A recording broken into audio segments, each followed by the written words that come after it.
Good evening. Welcome to the school committee meeting of April 7th, 2021. I'd like to remind everybody this meeting is being broadcast live. It is also being recorded for use at a later date if needed. I'd ask you to please join me in the Pledge of Allegiance. I pledge allegiance to the flag of the United States of America and to the republic for which it stands, one nation, under God, indivisible, with liberty and justice for all. Also, would you please join me in a moment of silence?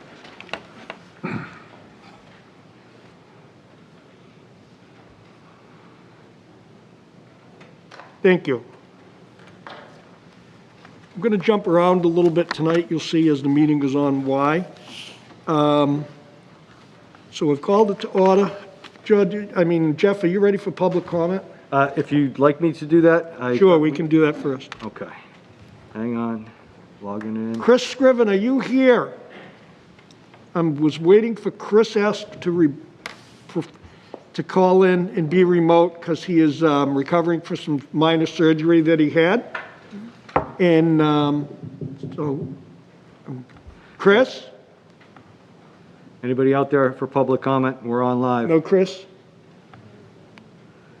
Is there anyone that's watching that is here for public comment? Mr. Simonak, do you see anyone? I have nobody queued up right now.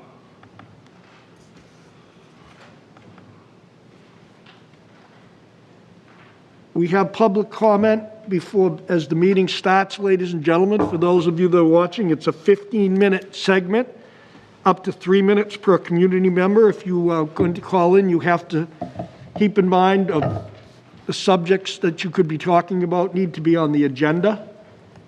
It's not a discussion, it's a comment for people that would like to call in. So, do you see any, Jeff? I do not.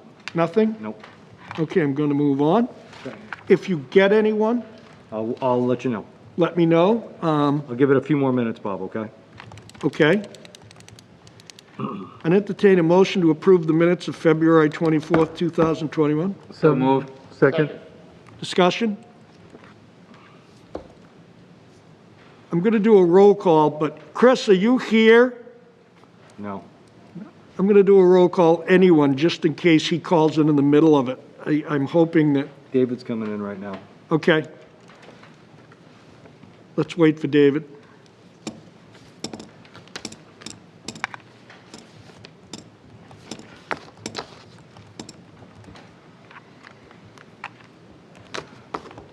Michelle, can you tell Jeff if Chris comes on? I can only hear if he comes. We'll hear a noise when We'll hear a beep in. It should beep, right? Yep. Dan, you may hear it. David, we're just in minutes right now. So, I entertained a motion, David, to accept the minutes of February 24th, 2021. I had a motion and a second.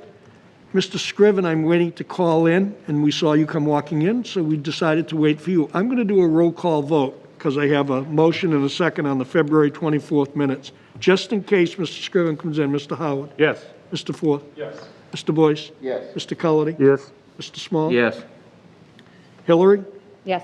Dawn? Yes. Bob Hayes? Yes. Yes. Oh, Jonesy, I always skip over you. I'm sorry. So I'll start with you. I'll entertain a motion to accept the minutes of March 31st, 2021. Yes. No. So Motion? moved. Motion? Second. Second.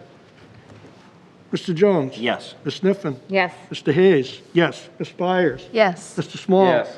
Mr. Cullity? Yes. Mr. Boyce? Yes. Mr. Forth? Yes. Mr. Howard? Yes. Mr. Scriven, are you here? no. Scriven, if you can hear me and you're having trouble calling in, text me. Or text me, Chris. And I'll, You are? no, Okay. I'll entertain a motion to go into executive session to discuss strategy with respect to collective bargaining or litigation if an open meeting may have a detrimental effect on the bargaining or litigating position of the public body, and I declare it has. Whitman-Hanson Unit A teaches collective bargaining contract. So moved. Second. Okay. Bob, we closed public comment, right? Bob? yes, I did. I, All done. Public comments closed? Okay. Yes, I did. you have a public comment? We are not off yet. No, we have to vote. We have to vote first. Sorry. Okay. Mr. Howard? Yes. Mr. Forth? Yes. Mr. Boyce? Yes. Mr. Collery? Yes. Mr. Small? Yes. Ms. Sniffen? Yes. Mr. Jones? Yes. Ms. Byers? Yes. Mr. Hayes, yes. When we come out of executive session, ladies and gentlemen, we will be going into the full school committee meeting agenda for this evening. Ryan, if you can. Back All on. right, cool. Very good, Ryan. Okay. Jeff, before we move on, do you have any public comments hanging? I shut off when we went into executive session. We gave them 7 minutes. Nobody was on, so we shut down. Okay. All right, school reopening update. All right, so we reopened on Monday, the 5th. On a whole, if I were to grade it out, it was a B+ to an A-. Couple little hiccups here and there with transportation, couple buses running late, traffic patterns at certain schools were a little off before school and at the end of the day. Principals adjusted their transportation times. The best thing was getting into elementary classrooms, and I got to see, and I want to say I touched every classroom. I got to pop into Duval, Indian Head, Conley. I went to see Whitman Middle School first, and I got the grunts from the middle school kids because I have one, and that's what they do. They were smiley with their eyes, but not as smiley as the elementary kids. The teachers were ready to go, the kids were ready to go, and I saw a lot of happy eyes, a lot of smiling eyes. Transition through the day. Day went very well, pretty much without a hitch. You will see some tents outside the high school. We purchased some tents, some chairs, some tables for high school seniors to eat and for classrooms to be outside. They weren't ready on Monday. They weren't ready on Tuesday. Mr. Curran was able to get here. The building inspector inspected them on Tuesday. Today we had a half day. We didn't have lunch. I expect them to be out. Monday was actually kind of cold too, so it was a raw Monday. But I expect kids to be out. Dr. Jones has told the seniors that they can go out, they can bring their lawn chairs, and hopefully we can set up a nice atmosphere for kids outside. We ran into a snag prior to opening, and maybe George can elaborate on. Wanted to thank, we talked about the desks at Whitman Middle. Nothing's ever easy, but we got it done. So George? Yeah, so the desks that we talked about, that we paid for, the $22,000 that the town of Whitman was helping us out with COVID funds, are on back order. They'll come out the first week of May. So as a result, a lot of people put their heads together, and we were able to obtain desks from Sacred Heart. Sacred Heart School is currently in process of downsizing, and so Sister Alice was helpful, so we worked out something with her. We were able to borrow 150 desks from Stonehill. We're still going to keep the desks that are coming in May, one, because we don't know the time of when Stonehill would need theirs back, so we're hoping we can get to the end of the year. However, if there are still COVID protocols in place as far as distancing and masks and things of that in September, then the goal is we still need those desks, so they'll still be coming in. We will store most of those desks. So what we're also finding is that we work so hard and diligently to return our students back to full remote, and thank you to the parents who handled that and did that on time, is that now we're having some desk shortages of the students who are just moving in. Like we just got a call, somebody from, I don't know, Wyoming or something is moving here.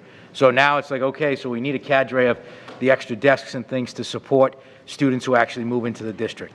So those desks were all set. Whitman Middle School is all set. The extra desks will be coming in to replace the ones that we're borrowing. And we should be, now we're having some foresight to plan for what we think may take place in September. Thanks, George. And I'm just going to piggyback on that, and I think that came up as a question to me today. I got an email, responded to the email for a parent who wanted their child to go back into school from remote. Although the deadline was March 12th or March 10th, wanted to go in. I'm pretty full in areas right now, and I have to say no. And I don't think that sat well with that person because, as George said, we are getting calls from people that are coming in from out of state. I have to accommodate that child. That parent didn't have a choice to come in, so I'm trying to accommodate by law the student that's moving into the district. The parents, and we had great response, and I appreciate that because it helped us prepare. Parents had a deadline to choose their program of study for the rest of this year, and I have to hold to that, and I can't open the door right now.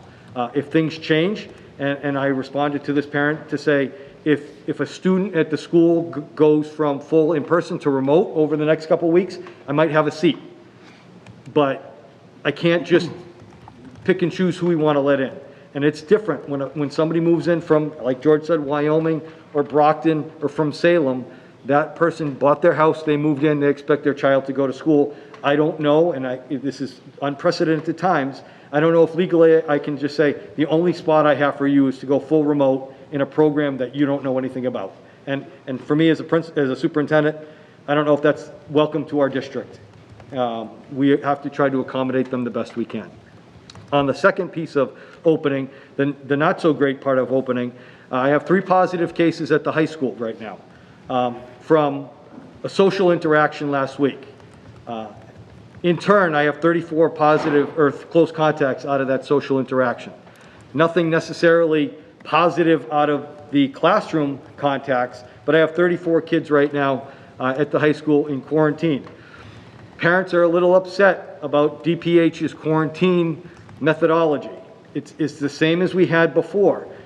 Lisa Tobin has to go 6 feet vertically, horizontally, diagonally, if you can see it, for a close contact.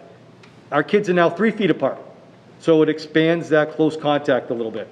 I will say out there to the public, people that are watching, my nurses are doing the best job that they can to do due diligence to only quarantine kids within that 6 feet. They are following DESE and DPH guidelines. To get mad at my nurses, to yell at my nurses, to threaten, or to have us have to call the police on you is not appropriate. And that happened today. So I'm saying it to a public meeting. I let the committee know they're professionals, they're following guidelines. People are not happy sometimes, but we're following the guidelines. I will say on a positive that DESE is being inundated with calls from superintendents saying, please work with DPH on the 6-foot quarantining protocol. Now that we're in at 3 feet and schools across the Commonwealth are finding this, I was with the Abington superintendent and the Hanover superintendent, and Matt Farron has talked to Jeff Riley personally to say, we've been in, and you remember Hanover was the first to go in. He had about a quarter of his high school quarantined the other day because of close contact with the 6 feet. So maybe they'll change, maybe they won't, but please don't get upset with my nurses for telling you that your child is in quarantine. They're just doing their job. You can call the principal, you can call me. I'm going to tell you the same thing. It's protocol to keep kids safe. We might not agree with it. I necessarily am not agreeing with it, but it's the protocol that we've been following all year. So to get upset with them, I'm just asking you, they're working their tails off and they're doing the best job they can. At Whitman Middle School, I have 4 positive cases and 7 close contacts. Nothing has been transmitted through school. Again, and I think knock on wood, we've been pretty good all year long, is that we've only had transmission through schools in our sub-separate classrooms. One of the things that we had a leadership team meeting with principals today. Our elementary principals have said kids are it's interesting being back in the building. They're excited, but behaviors are a little up. You know, kids together that they haven't seen, kids that never had behavior issues before, are escalating and doing some things. Karen Downey had a situation where a kid was ripping papers off the wall, never had a behavior issue before, but he had an argument on the playground. We had a little fisticuffs at the high school today. Kids getting back together. It's like day one all over again, but some of these kids haven't had structure in a big building since last March with all those folks. So we have noticed an uptick in behavior. Our counselors, our principals, our assistant principals are addressing it with teachers and really looking at social emotional pieces. And I don't want to say discounting some academics at this point, but prioritizing the emotional piece of our children right now as they come in this first week, the second week, and we'll kick up the academics. But that was opening. I think we had a successful opening. I think teachers did a bang-up job throughout this whole process since last March. They worked very hard and have pivoted. I hate that word now, but have pivoted and done everything we've asked them to do. Worked with kids, and I think resilient. Our teachers are, but I can't say enough about our kids and the resiliency and the excitement and the want to come back to our schools where they have their peers and their teachers. I think the friendship pieces were a lot, but they just wanted to see their teachers in person and away from a screen. Screens are good, and maybe this whole COVID thing will turn some kids off the screen time a little bit because they've been so focused in on screens. We've got some takeaways of virtual learning and remote learning and things like that we'll put in over the summer and in September. But on a whole, opening was good. It was nice to see everybody back. We go this week, we go next week, and then we have a week off. The other piece I just want to bring out, because it's probably going to hit social media at some point, if you haven't already heard, the high school has scheduled a prom. I know it's not earth-shattering for the world, but for the seniors this year, they're having a senior prom. It's scheduled for Gillette. It's an outdoor prom. There's 2 different parts of Gillette on the concourses that are going to be prom A, prom B. Dr. Jones, the senior class advisors, Mr. Moriarty, Mr. Rosen are working out the details, but there is going to be a prom. DESE has come out to say they aren't really endorsing proms. Chris has worked with the advisors and Gillette to work through all state protocols of events. He's still working it out. Right now, it's on. They haven't sold any tickets yet, but I want the committee to know, because I'm sure you're going to hear from some parents, why this, why that. I will keep you up to date with prom information, and I normally wouldn't share that with committee, but because it's COVID and because it's such a weird year, I want to keep you updated. We are scheduled for Gillette on May 7th. It's a Friday night, and the seniors are excited. Only seniors can go. Underclassmen can't at this point. No dates from out of school, only senior class. So I don't really call it a prom. I call it more like a senior banquet or a senior formal or whatever you want to call it. But it's not a true prom, but it's an event for them on May 7th. Graduation is scheduled for June 4th, and graduation will be held out on the fields where we had town meeting last year. And that will follow graduation protocols by DESE. So in case people talk to you about this and that, we will be following all the protocols that Gillette puts in and that the state mandates for them to have an activity or an event. I've been at a prom at Gillette indoors. They run a great show. Security-wise, kids will not be able to go if they're in quarantine. Kids will not be able to go for certain other reasons.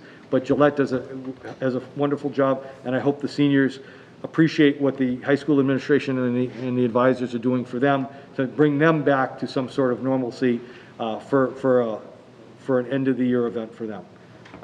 That's all I have for opening, if anybody has any questions. Fred? Then Mr. Boyce? I happen to think it's a great thing for the kids to be able to have a prom or to have an event. I don't know if there's been given any thought or if it's possible to do anything for the kids last year that lost out on so much. I haven't, because I don't even know where they are right now. I mean, one of the things I had wanted to do last year, and it didn't work, was almost hold 2 graduations for Whitman-Hanson students that were graduating college last year, who missed out on their college graduations, and graduate the day after our kids did. And then we had the fiasco with Peaceful Meadow shutting down, and we actually didn't have a graduation. We can talk about that, but I don't know yet. I think Chris has been focused in on the kids this year, but we can talk to the advisors from last year to see what they have. And I realize that's outside our scope, but I just would personally love to see something like that. Mr. Boyce? I think it's been so huge to get to this point, Jeff, and I know there's a lot of thanks and kudos to you, your team, and everyone involved. I just did the simple thing and watching on Facebook on Easter night when you wrote that, tomorrow's the big day. Yep. All the thanks there, I hope, put at least a dent in all the tough times and tough roads, because I was liking each one of those, and I'm not usually the like type of guy. I like things, please. I didn't need to, check boxes or anything to tell anyone that, but I just wanted to say that. I thought it was just very excellent. The people, and I'm sure they were mostly parents, but we're just very thankful. We appreciate that. It's been a long year. It's been good. We're just happy to have everybody back. Dawn? Thanks, Jeff. I want to thank Dr. Jones and the class officers for working hard, and hopefully it'll still happen on May 7th. One thing to add, the cost of a prom is not in the operating budget. Right. So students are paying $100 a ticket to go to Gillette. So Yes. just Good want point. to add that in. Thanks. Okay. Moving forward, FY22 budget discussion. Before you get started, Jeff, I have a little tidbit to add to it. At the last meeting, we talked about budgets being able to be set and that a budget could never go up, but it could always go down. So I checked with our attorney, and he said that is true. We contacted Christine Lynch, and she said that is true. She's a member of DESI. And the reasoning for it, the budget has to be presented to the towns 45 days before town meeting. That gives the town the opportunity to figure out what the biggest budget that they have is the school department. It's bigger than any other department that they have, to set their budget. Now, there's nothing that says at town meeting a budget line can't be increased in a school budget. It can be increased, it can be brought forward and increased and voted on by the townspeople. It can also be decreased. Someone could come up and say, I'd like to change XYZ to XYZ. That can happen. It can go either way. But that is the logics between why the budget for school departments across the state needs to be set and set at a figure. Because the towns, think about this. 4 days before town meeting, we could have a school committee meeting and go up X amount of dollars and completely, Mr. Boyce is shaking his head because he was on the finance committee, completely throw out the work of the finance committee and the boards of selectmen and the town administrators. So that was the logic between it. I'm not saying it's God's rule, I'm saying that's the law. Questions? Okay, go ahead, Jeff. John? I'm sorry. Do we have a response in writing from them, or these were phone calls? I have a response from Andy. Yeah. I have a written response on his, I sent him our interpretation, and he sent me back, that's his interpretation as well, and then he cited the law. I don't have anything in writing from Christine, I don't think. Yes, we do. I didn't contact Christine, so but Andy, absolutely, I sent something to Andy, and he responded back the same way, with the same interpretation. So, and Christine did said to have us, I believe, check with council, and that's who we checked with, so. All right. Would it be possible to share that with the Sure, committee? I can send that out. I can send the correspondence out from Andy. Anyone else? Okay, Jeff, go ahead. So this budget, and I want to go back to when we affirmed, and I think it was March 17th that John reminded me of, that we affirmed our school budget, 811 to pass it forward to the towns. Then we had an opportunity to hear from Hanson selectmen. We heard from Whitman selectmen. I had a conversation with Mr. Mitchell, the chair of the Hanson selectmen yesterday. And I know Hanson had a FinCom / selectmen's meeting yesterday to talk about an override. April 20th, there's going to be an override conversation in the Performing Arts Center about budget. Whitman, you are all, or most of you are on the Whitman Zoom with the selectmen, where I actually said I misunderstood the Madden report a little bit around what the assessment meant versus the percentage increase. Whitman was looking at a percentage increase of 5% of the assessment. I interpreted that as a 5% increase. I misunderstood that. And Whitman also said that we came in higher than they expected us to come in, because that's what they're earmarking is the 5% of the assessment. Again, I want to affirm that I think the budget we put forth to the school committee supports the mission of our school, supports what we need for our kids for next year. But I feel it's my job as the CEO and CFO, so to speak, of the district to say, I'm going to be sitting on a little over $2 million of federal stimulus money. I don't have a direct number yet, but I've been told it's twice or 2.15 or 2.2 times more than ESSER 2. And ESSER 2 was $1 million. So if I get this money, and we will get this money, it's just a matter of when. I don't feel comfortable not giving you an opportunity to potentially reduce the operating budget to assist our two communities when they've asked for some assistance in the district budget. So I've prepared a little bit of information to help you, if you so choose, to reopen budget discussions to potentially reduce. And I can't believe I'm sitting in this chair saying, maybe the school committee can reduce my budget, because I've always fought to increase the budget. And don't get me wrong, I'm still looking at that piece. But I don't know, and I have to look at the big picture, and I know people in town, and I know Hanson's gonna be going for an override no matter what. And I know Whitman's gonna be putting together a budget that they're gonna vote on next week to recommend to the communities. I don't think it would sit well for me to not share an idea of how to reduce our budget and have it potentially, if we don't reduce it, fail at town meeting. Because I can't use ESSER 3 money to just pay for teachers. They have to be specifically put in place for remediation, COVID-related X, Y, and Z. And I do have a fear that if our budget doesn't pass in Whitman or in Hanson, that I'm gonna be pink slipping people. And the goal this year is to stay away from pink slipping people. It's 2 years in a row, and morale is we got people back, and they're working. And what I don't wanna do is hand out pink slips May 15th again. So if you have the mindset, if you indulge me, if you want to reopen the budget discussions, I have a plan in place to present to you specific reductions that I can use ESSER 3 money for, that will provide services within our budget, and then keep a strictly level service budget to the towns, which is well within, you know, I think the operations of what Whitman has asked for. And what I got from Mr. Mitchell is whatever you folks can do to assist us is beneficial for the town of Hanson. They need an override no matter what. But whatever we can do to assist them would be beneficial.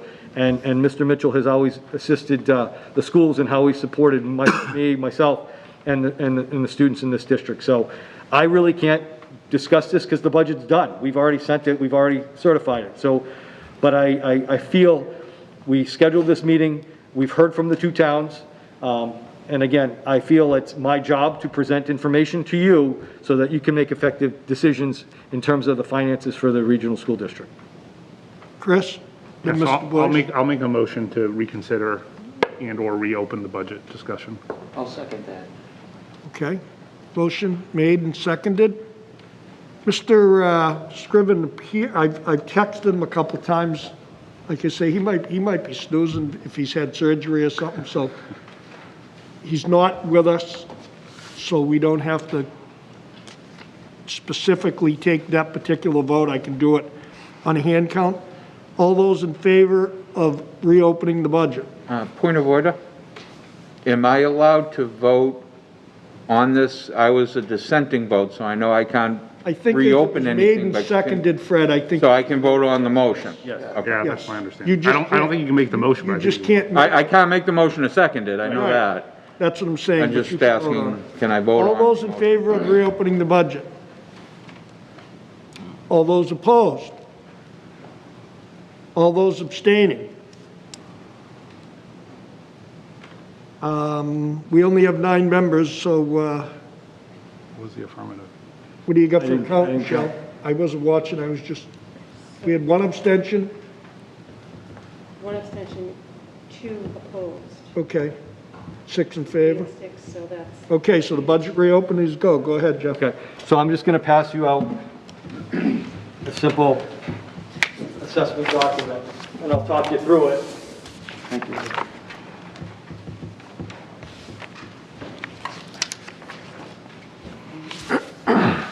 So realistically, I'm gonna wait till I get to the microphone. Yep, thank you. Realistically, again, like I said, ESSER 3 will be coming in to the tune of a 2.1, maybe 2.2, to be used over 3 fiscal years. It wouldn't be prudent to use $2 million in 1 year, and I don't even know if it would be allowed by the state or the Fed, because it comes in the form of a grant to us that George has to submit and say what we're using the dollars for. So my plan would be to use ESSER 3 over 3 fiscal years to balance the remediation program, the intervention program that we are proposing in the FY22 budget, the special education program, certain special education programs in the FY22 budget, and the Chromebook piece to the tune of $775,000. Basically, and You can have this as well. John put together just an updated line item proposal, and it's taking the level service plus off the budget. It's the last couple things off the budget. I kept the science teacher in the budget because I think it's necessary. It's not a plus, it's a certification replacement at the high school that we lost. You're gonna pass them down. Good. I was wondering why I had so many. Sorry, Steve.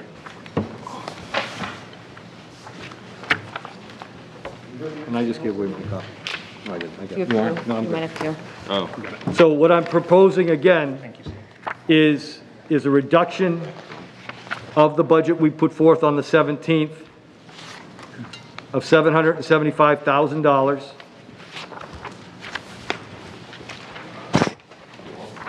Which would be a proposed budget that would be in the assessment of $56,797,579.40. Okay? And really, it's a 2.6% increase of the budget, down from the 4.5 or number that we had presented back in February. We are not going to cut any services in this budget. We will actually have services. We're just reallocating who's going to pay for the services, and the good people of the federal government are going to pay for the services.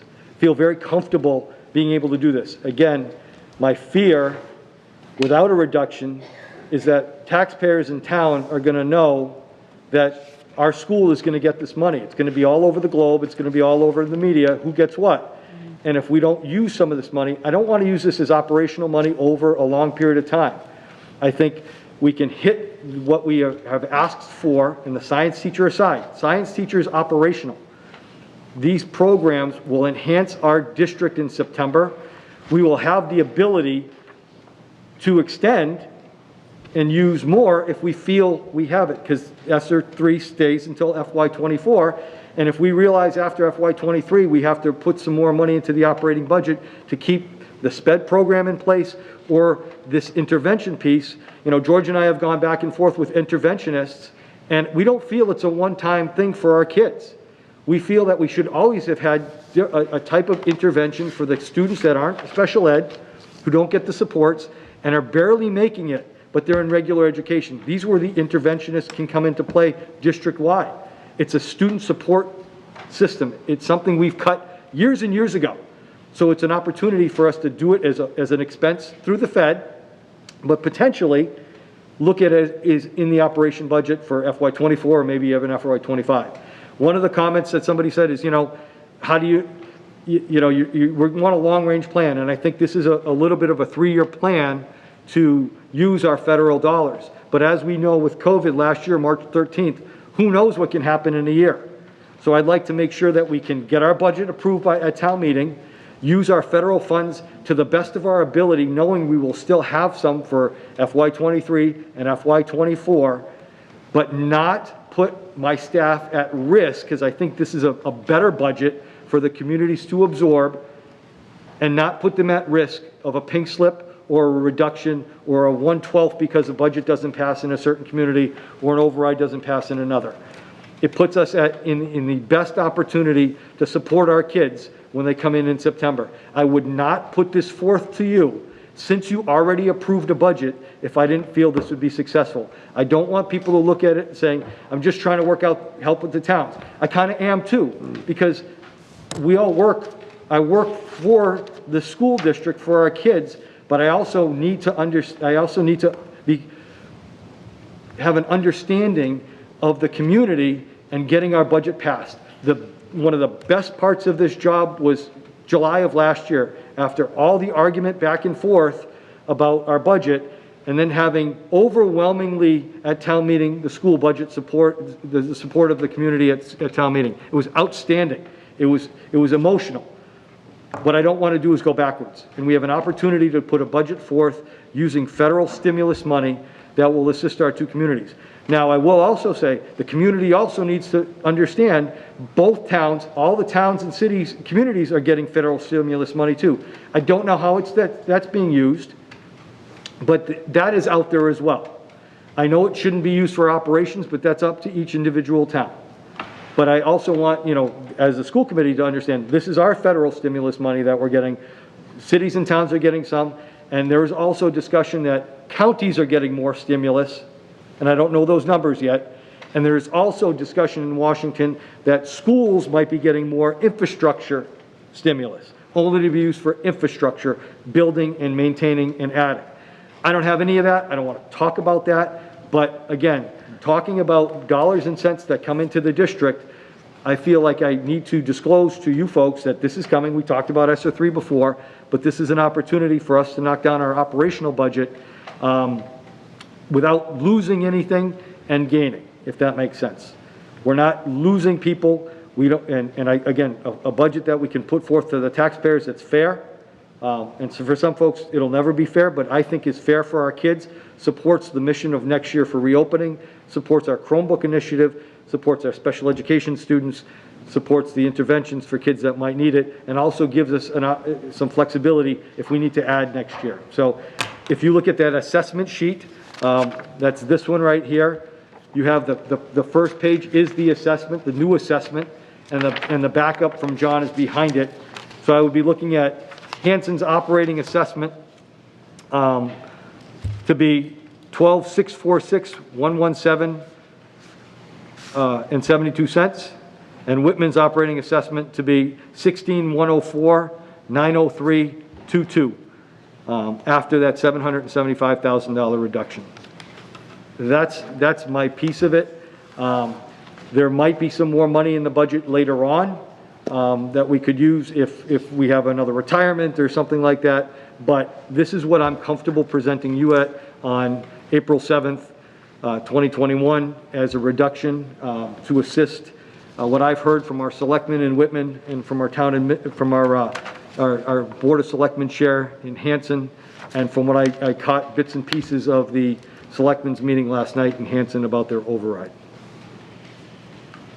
Mr. Small, you have a question, then Mr. Boyce.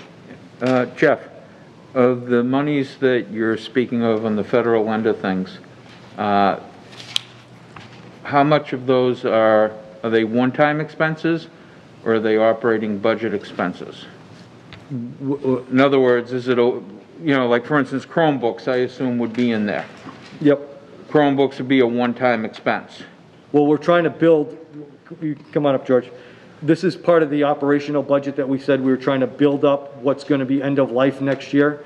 We cut this out of operations this year and use our federal money over the next 3 years to try to enhance what we have for Chromebooks, correct? Yeah, so this is a replacement strategy. So what you're seeing is now we're taking away from the budget and we're replacing it with the federal funding. The goal is that that'll be built into the operational aspects of it because those things won't go away. Next year we have 2,400 Chromebooks coming offline, end of life for MCAS, so now we have to be judicious as how we do this. So this is for the replacement of that. Also, when you think about having all those devices now that we're able to purchase, you have to think about the infrastructure that has to go along with them. That will be competitive, that will be repetitive in nature. So the concept is that this is going to be part of the operational budget as we move forward. The key to that will be the funding of that, obviously. We have some plans, we have some rudimentary plans based on some things that we feel may happen. However, this is, for right now, is we're replacing operational pieces of the budget with federal funding. So you just give an example of the request you got today on technology on. So as of right now, things you don't think about. Things you don't think about, we have Promethean boards or smart boards. Those are our interactive boards in the classroom. Those pens that you use for those boards have a shelf life. They're not finger touch, they're with stylus pens. Those pens are up to $47 a piece to replace them. So when those pens go, that's a cost that has to be had in order to continue to use the board. A lot of what's taken place also is that as the Chromebooks have gone out, as they've been used in class, you have to replace the USB ports because the pins, when you put in a USB device, no matter what the age, get loose, fall out, break, bend. That's another replaceable aspect. The biggest one we're running into now, though, is the is the charging cables. You know, you think that, oh, my charging cable's right there. You know, you have your iPhone, you have 2 charging cables. Well, these charging cables for some of these Chromebooks are up to $80 to $90 a piece. So those are repetitive costs, not only for the device itself, but to keep them running and to keep the whole system running in the future. Perhaps, Continue as long as it's the same I thing. mean, perhaps off Mr. topic, Boyce. but I think it's imperative that we establish in the very near future that committee that we've been talking about to be formed and start working with the towns in August of what our continuing needs are going to be that are above and beyond what our operating budget is now, so that we can start building back programs, building back or establishing new programs of what we need to do and have a clear pathway. And hopefully we can address that in a very future meeting. Chair Hayes, you can have that as an agenda item. Very soon, you could have a different committee sitting here. True. So I would suggest that after the May 15th election, whoever is the chair and whoever the new committee may not be any changes.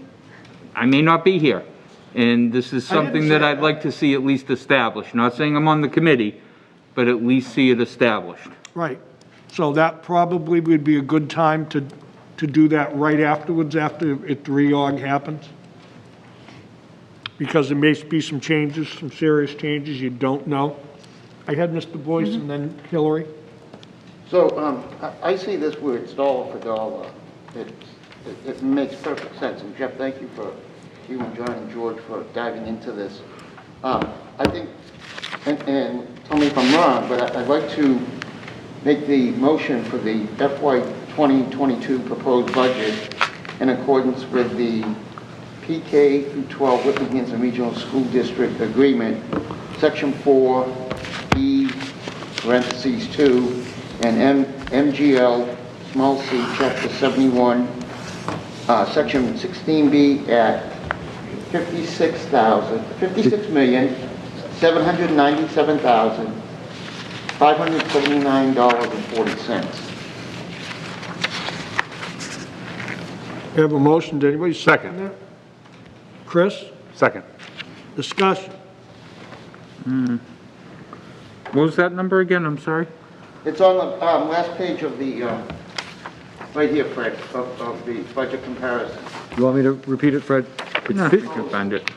56,797,579.40. Yep, Oh, yeah, you can go top with left this. corner of this page, From Fred. the worksheet. Thank you. Oh, okay. And then we'll vote we'll make motions for the operating assessment separate. Do them one at a time. I know, that's what I said. separate. Thanks, Steve. So we're in discussion. Discussion. Anybody else? Question? I just had a clarifying question. Go ahead, Hillary. So I'm looking at the presentation. This is just a clarifying question because I think this is a good move, I think, hearing from both towns. But my concern, and it doesn't sound like this is what's going to happen, is, you know, everybody has lost so much this year and we can't take things away from the students, right? And it doesn't sound like that's going to happen. So I just want to clarify. So the intervention regression, there's 4 staff members that are proposed, 2 elementary interventionists, 1 at the middle school, 1 K-5 SPED facilitator, and the iReady Read and middle school math diagnostic.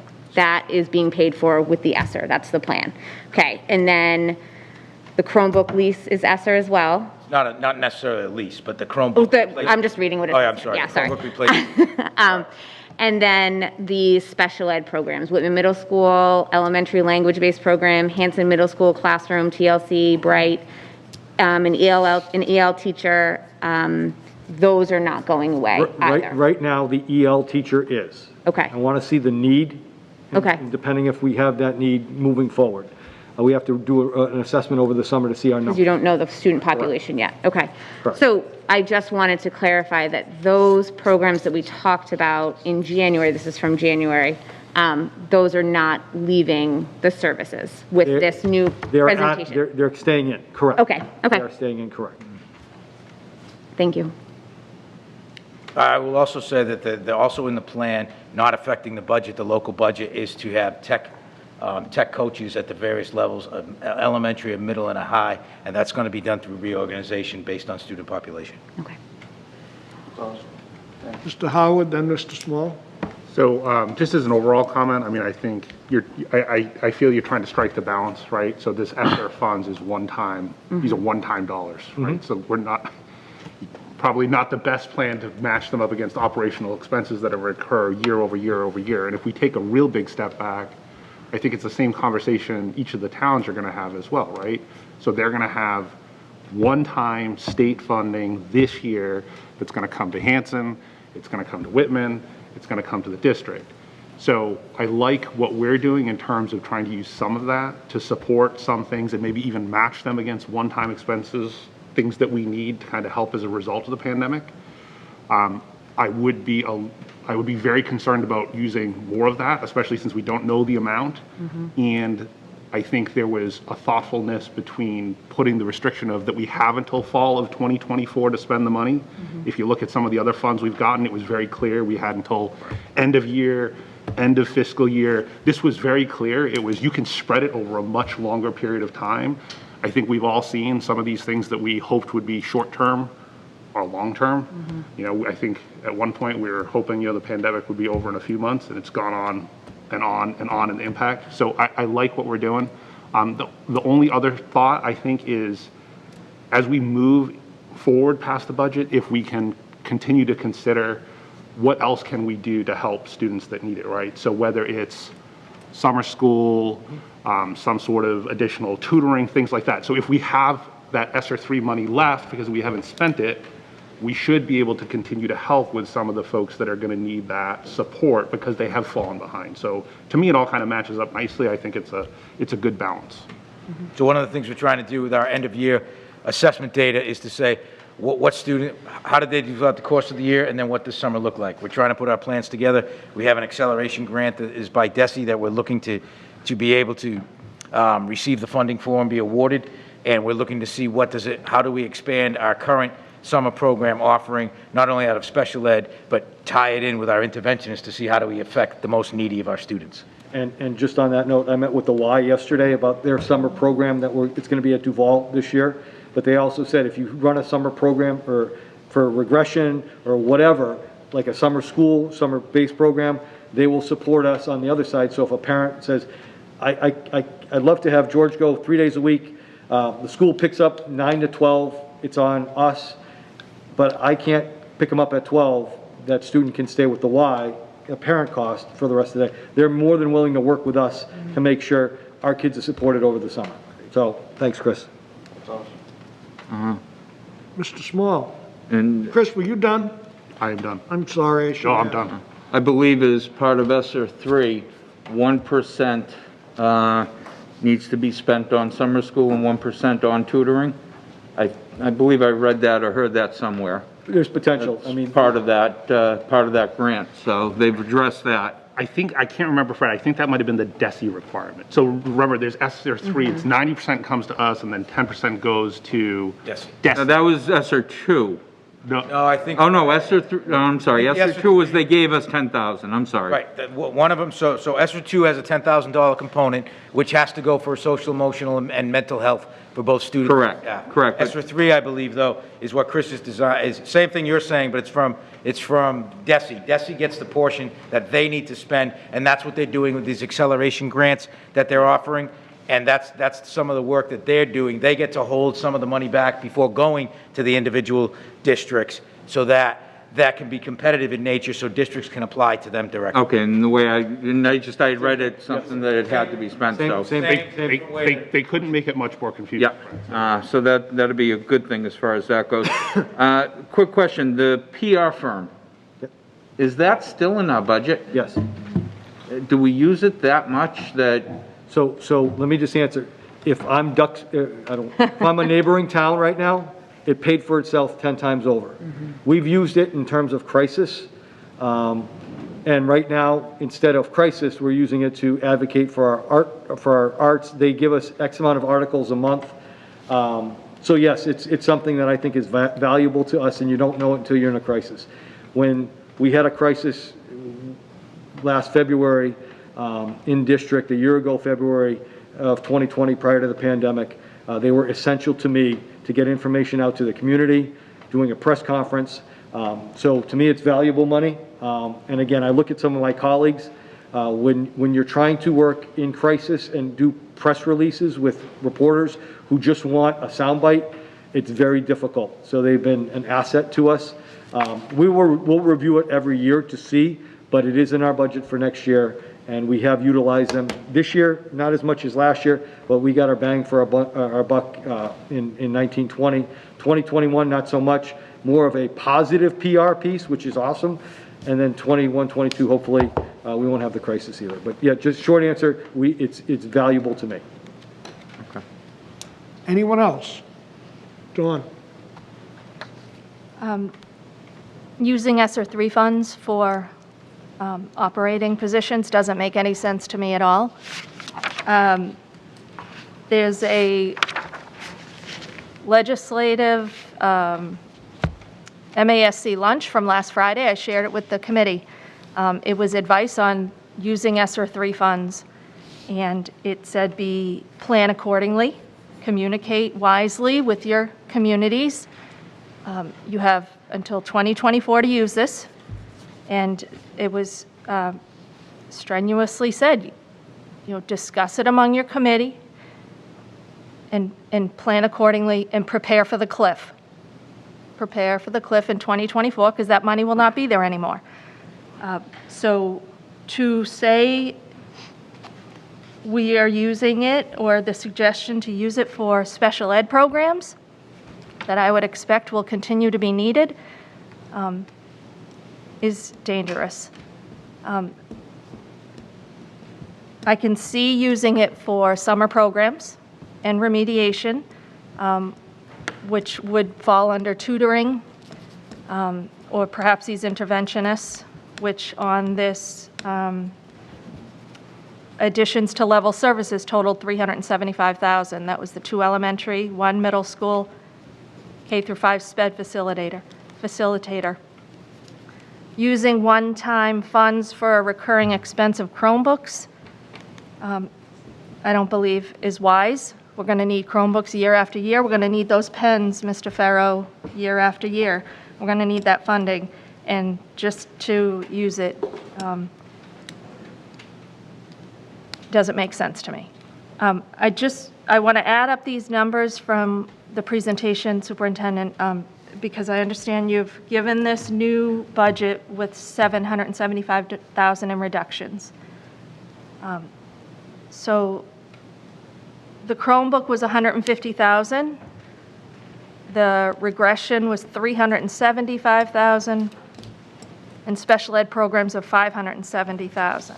So in the initial presentation with the 570, we actually added some of those funds into the operational budget. Okay. So that 590 was part of Lauren's transportation level service increase and out-of-district level service increase. So what I'm looking at out of that 590, and I don't have the math in front of me, are really the programmatic pieces of a couple of teachers and a couple of paras for Whitman Middle, for Hanson Middle. So what is it? What did we say, Lauren? It's 3 teachers and a couple of paras. Lauren, you can come on up. To total the 775. That's the ballpark. 570,000. Yeah, so the level service increases that we had to our tuition budget is $178,000. Transportation was $50,000. So the other expenses then for program, Whitman Middle School inclusion program, we were looking at 2 teachers and a para. The language-based program, we were looking at 2 teachers and a para.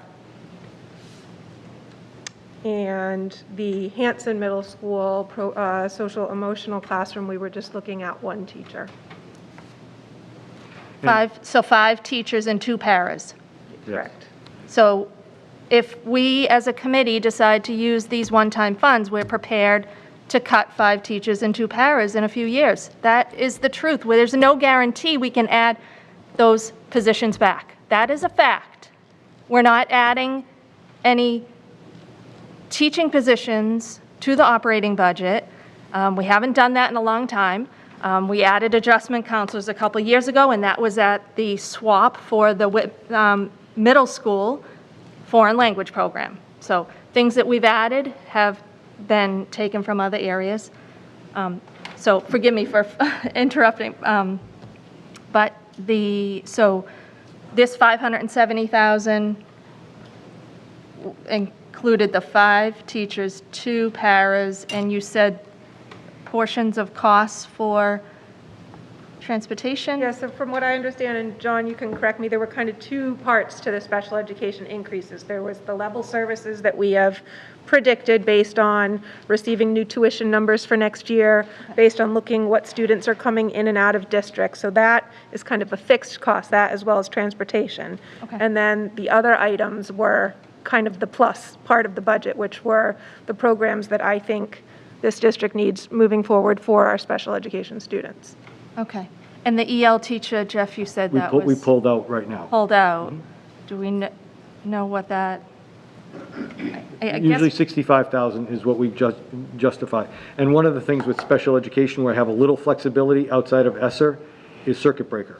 So if we come up short from out of this reduction, we have circuit breaker money that we will be reimbursed for next year, but we have circuit breaker money, which is our fail-safe in case we have move-ins next year for out-of-district, and we've had a few of those this year. So if Lauren needs additional funds to make sure this happens in fiscal 21, fiscal 22, 23, and 24, we still have the flexibility to use circuit breaker as part of the operating budget. okay, so I'd like to add that ESSER 3 funds can be used for HVAC, for capital. We have a lot of liberty to use that in areas that are not recurring operational expenses. Just wanted to make that said. And Jeff, as you said, we had outstanding support from our towns at town meeting. So I believe parents do care. They do care about education. They will support schools. If I may ask you a question, you said you've heard from the 2 towns.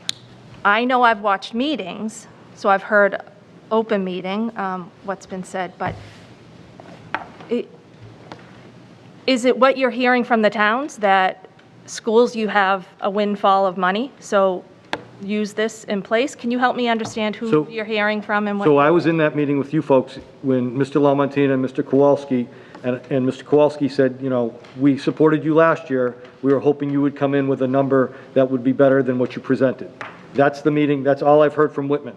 I heard from Hanson by hearing that they were having a budget meeting last night. The FinCom and the selectmen were going to discuss an override number. So I texted the chair and I said, how do I see that meeting? I said, I am actually going to speak to the committee tomorrow about potentially using ESSER 3 money, and I believe we spoke about that in the past. And Mr. Mitchell responded and said, anything that you could do to assist us would be beneficial. That's the only conversation I've had with Hanson, and we were all on the Zoom meeting with Whitman when they spoke to us. I haven't had any other conversation with anybody about the budget. Again, I'm sitting here saying we're getting some dollars, and I'm presenting to you options to use those funds to your budget. But I feel like I wouldn't be doing my job, and people in the community, although support me, would be a little bit upset if I held this money and didn't talk to you before they set their budgets to town meeting and we're a month out. So that's why we're here. That's why we scheduled our meeting. Again, I've never come to the committee to say, please reduce my budget. I think this is something that is up to you folks. It's just another option. And I hear what you're saying, Don, too, about capital. I mean, committee can use capital, use this as capital. Or, I don't know, because the towns produce the capital. I don't know what else we could use it for internally, but it's your option. But again, I feel like it's my job to share with you a thought process that we had, because it has been buzzing around. If you look at the Express, the front page of the paper, Hanson uses their pencil to sharpen their budget. I've heard from different taxpayers in town, are you guys going to reduce? I know in social media today, both the Hanson police chief and fire chief talked about an override. I haven't gotten into the weeds with that. I really don't want to get into the weeds with that. But I know that we are part of that override as a school district. And as the person who hands out those pink slips and had to do a video last year of telling people that they don't have a job, I'd like to stay away from that if possible. And again, that's why I presented this to the school committee today. I guess my last, if I may still Go have the ahead, floor. We don't talk enough about supporting all of our students, I think, in regards to all activities, academics, athletics, the arts, and the extracurricular activities. I don't see any line item in this budget for music, for instruments specifically. We have a capital item that was recommended on the technology matrix. It's the last item. It's the $80,000 projector for our Performing Arts Center. This building is 15 years old. It is starting to run its life through certain things. So it would be wise, I feel, of this committee to discuss all those potential items and how we can best utilize this money to support. And maybe there's still money left over, right? It's 2.3 times yeah, you know what 1 I mean? million, so it's $2.3 million. It's a lot of money, but it's not a lot of money at the same time. It's going to go really fast depending on what's decided to spend it on. But I do know, I'm sure there are some young musicians out there and some young artists and some performing students who would appreciate an upgraded or just a working projector.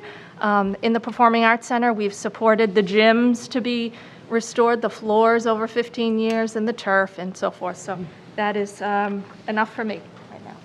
Thank you. Mr. Boyce? Don, I support everything he's just said. The only thing I would caution is saying that when we get to the end of 24, we're going to fail because of these 5 teachers and 2 paras, and say that we would have lose them. Let's not think that way. I said at the beginning of this year, this is our chapter to write. We're continuing to add to this book. It's going to be really big by the time I leave. We have to see what, I think Dr. McCune used to say, the phoenix rising from the ashes.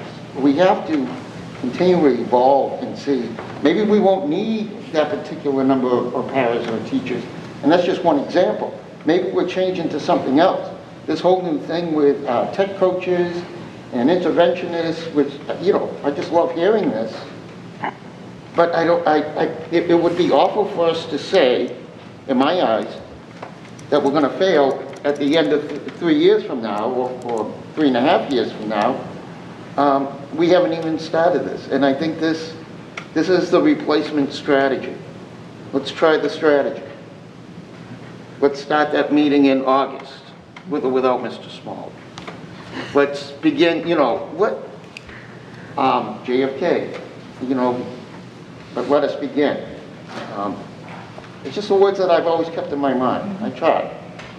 Every year on the FinCom, I pick up my drop sole and put it back on and, see what we can do again. And let's just try that. But thank you for your words, too. And thank you for sending that. Thank you, Mr. Boyce. Mr. Small, and I have a motion from anyone. I'll be brief, Chair Hayes. And Mr. Boyce, I couldn't agree more that this is something we need to stop talking about and start acting on, and be able to articulate a very clear vision to both towns of where we want to go, and explain to them what they can do to help us get there, because we're all in the same boat and we're all rowing the same oars. And the sooner we can do that to increase our budget, the better off we're going to be. Until then, and as Mr. LaMattina gave us a math lesson, and I know I've stated here and I'll be real quick, Whitman has about $1 million worth of new growth. At the assessment that has been motioned, that pretty much takes all but 100,000 of their new growth, or new available funds, period. So they have no monies for any other department, any other expenses, anything else. We're a member of the town. We have to figure out a way to thread the needle and coexist. Hanson's in a real tough position this year, and anything we can do for them, to try and lower the burden and make sure to try and see that an override does get passed would be in all our best interests.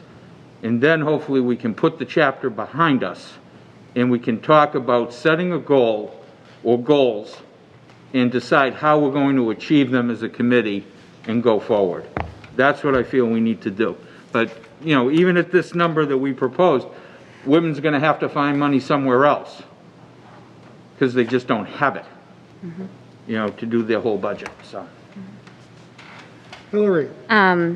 I see this as an opportunity for long-term planning. I don't think anyone would disagree that what we're doing is putting a Band-Aid on something. I think, though, I think that needs to happen at this point, and I say that with the caveat that services are not being cut to students.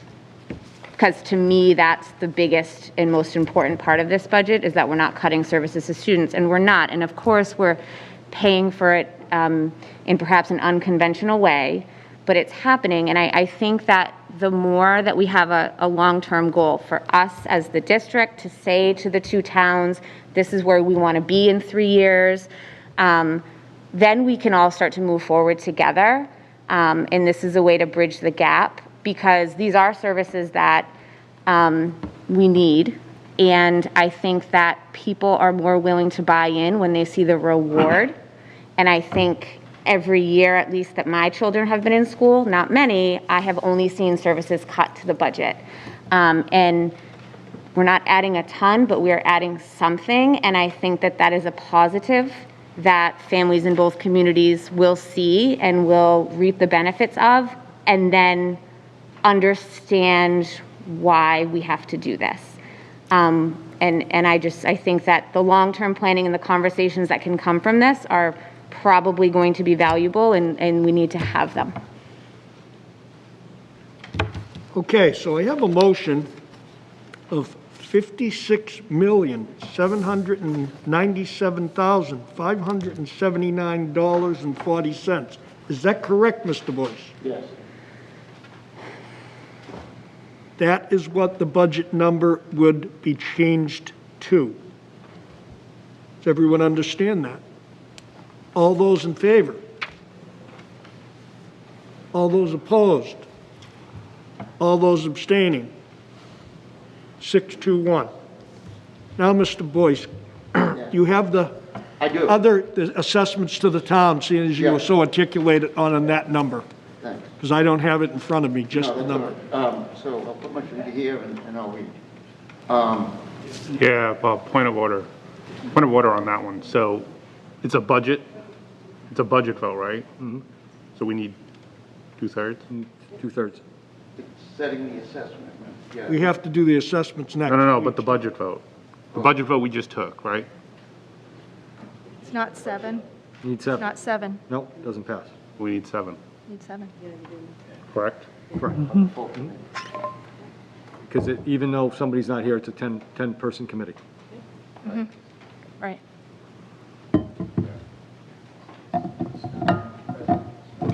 Okay, Right? I'm doing the math right. 6.6667 round yeah, to. we need 7 to do it. Okay, so that didn't pass. Forgot about that. Motion for a 5-minute recess? For, Stretch? we can take a 5-minute recess. Thank you. What? No, we don't need a vote on it. We can do a 5-minute recess. Thank you.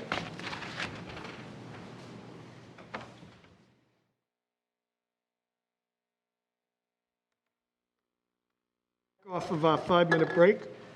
Everybody get a little exercise? Okay, the budget didn't pass because it needs to be 2/3 of the full committee, not 2/3 of the members present. So, the budget failed, but the change in the budget number failed. I'm going to move on to the next item, which is Facility Subcommittee Report. Okay. Thank you, Chair Hayes. We met earlier this evening, and at the request of the town of Can I Whitman. break in 1 second? Sure.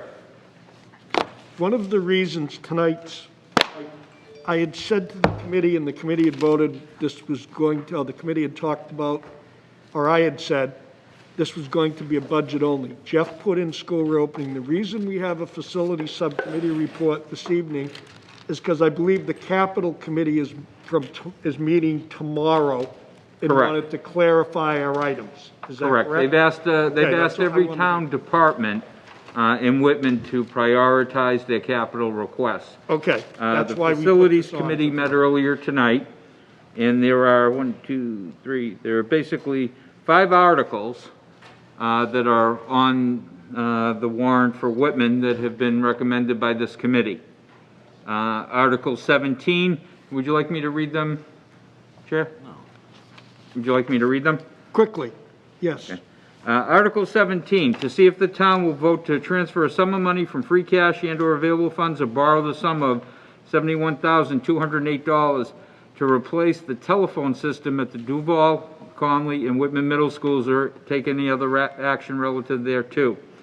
Article 18 is the high school phone system, to see if the town will vote to transfer a sum of money from free cash and/or available funds or borrow a sum of $133,404, which is 60% of the total cost of $222,340 to pay Whitman's share of the cost to replace the telephone system at the high school or take any other action relative thereto. Article 19, high school existing fire lane, to see if the town will vote to raise and appropriate $34,500 to pay Whitman's share of the cost to repair the existing fire lane around the high school or take any other action relative thereto. And Article 20, to see if the town will vote to transfer a sum of money from free cash and/or available funds or borrow a sum of $40,000 for additional funding needed to complete the emergency generator project and transfer switch or take any other action relative thereto, and that is for the Duval and Conley schools. Article 21, high school fire panel, to see if the town will vote to raise and appropriate $44,000, which is 60% of the total cost of $74,000, to pay Whitman's share of the cost to replace the existing outdated fire panel or take any other action relative thereto. So the town asked us to prioritize this, and within our facilities meeting earlier, we established the following priorities. Priority number 1, high school existing fire lane, as the top priority. Number 2 was the Duval and Conley School emergency generators. That project was funded last year with $160,000. It's already in progress. The $40,000 is what it will take to complete it.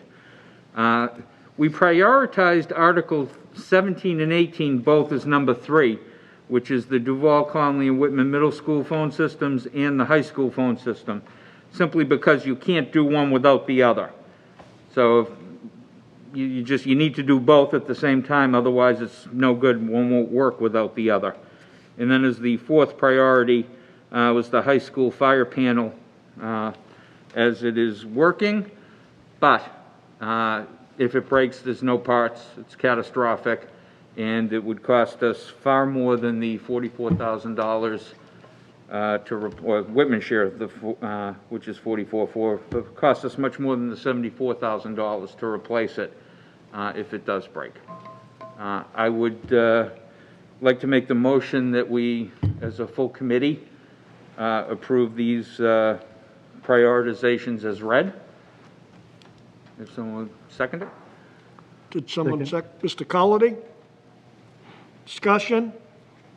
Chris?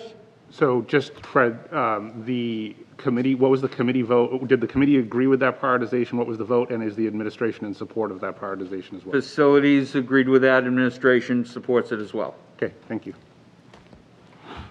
Anyone else? Dawn? Fred, can you share the conversation we had? I was in that facilities meeting, but I want to just confirm with you in regards to talking about how we as a region approve capital articles versus the town, and how we may look into, confirming whether the town has the ability to reject a capital item being Right, put on a warrant. And or this not. isn't, Okay. and they're not asking to reject, because I don't believe they have the power to reject an article. Okay. That committee has the power to recommend or not recommend. Okay, so we don't believe they're asking to prioritize in order to reject something. They're asking to prioritize as far as how they recommend and not recommend and what their theories are. Okay, Because I don't think they have the right. As I had said earlier, as a regional school district, I believe we have the right to put capital items on the warrant without it going through, any process, so to speak. Okay, thank you. Anyone else? I have a motion by Mr. Smalls. Everyone understand it? And it was seconded by Mr. Cullity. All those in favor? Unanimous. Thank you. I would entertain a motion to adjourn. So moved. Second.